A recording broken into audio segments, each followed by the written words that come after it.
ಎಲ್ಲರಿಗೂ ನಮಸ್ಕಾರ ಸ್ನೇಹಿತರೆ.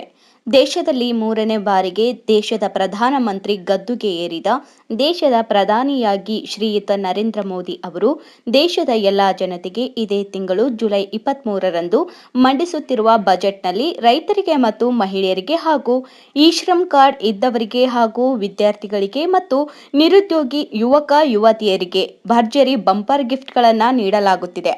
ದೇಶದಲ್ಲಿ ಮೂರನೇ ಬಾರಿಗೆ ದೇಶದ ಪ್ರಧಾನಿಯಾದ ಶ್ರೀಯುತ ನರೇಂದ್ರ ಮೋದಿ ಅವರು ದೇಶದ ಜನತೆಗೆ ಬಂಪರ್ ಗಿಫ್ಟ್ ಕೊಡುಗೆಗಳನ್ನು ನೀಡಲು ಆರ್ಥಿಕ ಸಚಿವೆ ಆಗಿರುವ ನಿರ್ಮಲಾ ಸೀತಾರಾಮನ್ ಅವರು ಮಂಡಿಸುತ್ತಿರುವ ಬಜೆಟ್ನಲ್ಲಿ ಬಹುದೊಡ್ಡ ಕೊಡುಗೆಗಳನ್ನು ನೀಡಲು ಮಹತ್ವದ ನಿರ್ಧಾರವನ್ನು ತೆಗೆದುಕೊಂಡು ಈಗಾಗಲೇ ಮಹತ್ವದ ಕ್ರಮವನ್ನು ತೆಗೆದುಕೊಳ್ಳಲಾಗಿದೆ. ಬನ್ನಿ ಹಾಗಿದ್ದರೆ ಇದೇ ಜುಲೈ 23ರಂದು ಮಂಡಿಸುತ್ತಿರುವ ಬಜೆಟ್ನಲ್ಲಿ ಯಾರಿಗೆಲ್ಲ ಏನೆಲ್ಲ ಸಿಗಲಿದೆ ಮತ್ತು ಪ್ರತಿ ತಿಂಗಳಿಗೆ 3,000 ಹಣ ಹಾಕುವ ಇ ಶ್ರಮ್ ಕಾರ್ಡ್ ಇರುವ ಕಾರ್ಡುದಾರರಿಗೆ ನಿರೀಕ್ಷೆಗಳು ಇವೆ ಎನ್ನುವಂತಹ ಕಂಪ್ಲೀಟ್ ಮಾಹಿತಿಯನ್ನು ತಿಳಿದುಕೊಳ್ಳಲು ಈ ವಿಡಿಯೋವನ್ನು ತಪ್ಪದೆ ಕೊನೆವರೆಗೂ ನೋಡಿ ಹಾಗೂ ಇದೇ ತಿಂಗಳು 23ರಂದು ಮಂಡಿಸುತ್ತಿರುವ ವಿತ್ತ ಸಚಿವೆ ನಿರ್ಮಲಾ ಸೀತಾರಾಮನ್ ಅವರು ಮಂಡಿಸುವ ಬಜೆಟ್ ಬಡ ಜನತೆಯ ಪರವಾಗಿ ಇರಲಿ ಎನ್ನುವ ನಿಮ್ಮ ಅಭಿಪ್ರಾಯ ಆಗಿದ್ರೆ ಈ ವಿಡಿಯೋವನ್ನು ಈಗಲೇ ಲೈಕ್ ಮಾಡಿ ಹಾಗೂ ಕೊನೆವರೆಗೂ ನೋಡಿ.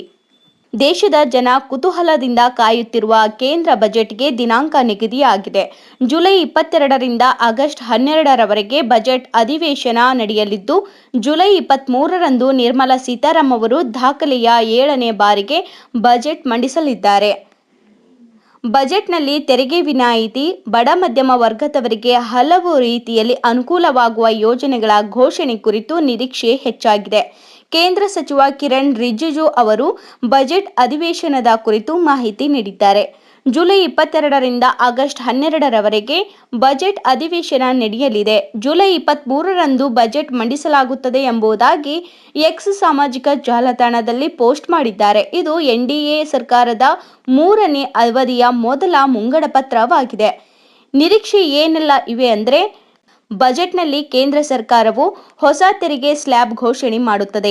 ಆದಾಯ ತೆರಿಗೆ ವಿನಾಯಿತಿ ಮಿತಿಯನ್ನು 5 ಲಕ್ಷ ರುಗೆ ಏರಿಸುವ ಜನತೆಗೆ 15 ಲಕ್ಷ ರುಗಿಂತ ಹೆಚ್ಚಿನ ಆದಾಯ ಗಳಿಸುವವರಿಗೆ ಹಲವು ರೀತಿಯ ಡಿಡಕ್ಷನ್ಗಳ ಮೂಲಕ ತೆರಿಗೆ ಹೊರೆಯನ್ನು ಕಡಿಮೆ ಮಾಡಿಕೊಳ್ಳಬಹುದಾಗಿದೆ ಎಂದು ಉನ್ನತ ಮೂಲಗಳು ತಿಳಿಸಿವೆ. ಅಷ್ಟೇ ಅಲ್ಲ, 15 ಲಕ್ಷ ರುಗಿಂತ ಹೆಚ್ಚಿನ ಆದಾಯ ಇರುವವರಿಗೆ ಈಗ ಇರುವ ಶೇಕಡಾ 30ರ ತೆರಿಗೆ ಬದಲು ಶೇಕಡಾ 25ರಷ್ಟು ತೆರಿಗೆ ವಿಧಿಸಲಾಗುತ್ತದೆ.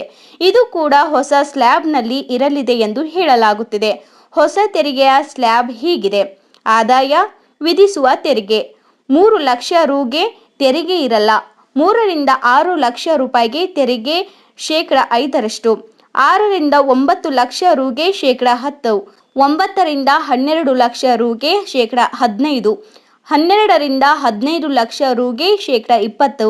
15 ಲಕ್ಷ ರುಗಿಂತ ಹೆಚ್ಚು ಶೇಕಡಾ 30ರಷ್ಟು. ನಿರ್ಮಲಾ ಸೀತಾರಾಮನ್ ಅವರು ಫೆಬ್ರವರಿ 1ರಂದು ನರೇಂದ್ರ ಮೋದಿ ನೇತೃತ್ವದ 2ನೇ ಅವಧಿಯ ಕೊನೆಯ ಬಜೆಟ್ ಮಂಡಿಸಿದ್ದರು.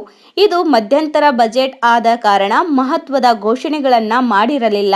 ಆದರೆ ನೂತನ ಸರ್ಕಾರ ರಚನೆಯಾಗಿದ್ದು ಪೂರ್ಣ ಪ್ರಮಾಣದ ಬಜೆಟ್ ಮಂಡಿಸಲಾಗುತ್ತದೆ.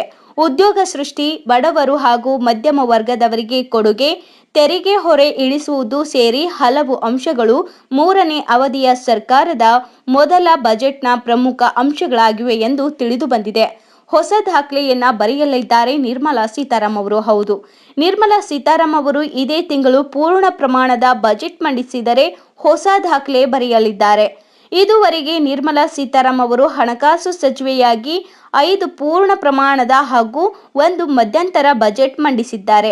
ಈಗ 7ನೇ ಬಾರಿಗೆ ಬಜೆಟ್ ಮಂಡಿಸಿದರೆ ದೇಶದ ಇತಿಹಾಸದಲ್ಲಿಯೇ ಅತಿ ಹೆಚ್ಚು ಬಾರಿ ಬಜೆಟ್ ಮಂಡಿಸಿದ ಖ್ಯಾತಿಗೆ ಭಾಜನರಾಗಲಿದ್ದಾರೆ. ಮೊರಾರ್ಜಿ ದೇಸಾಯಿ ಅವರು 6 ಬಾರಿ ಬಜೆಟ್ ಮಂಡಿಸಿದ ದಾಖಲೆ ಮಾಡಿದ್ದಾರೆ. ಇದನ್ನ ನಿರ್ಮಲಾ ಸೀತಾರಾಮನ್ ಅವರು ಮುರಿಯಲಿದ್ದಾರೆ.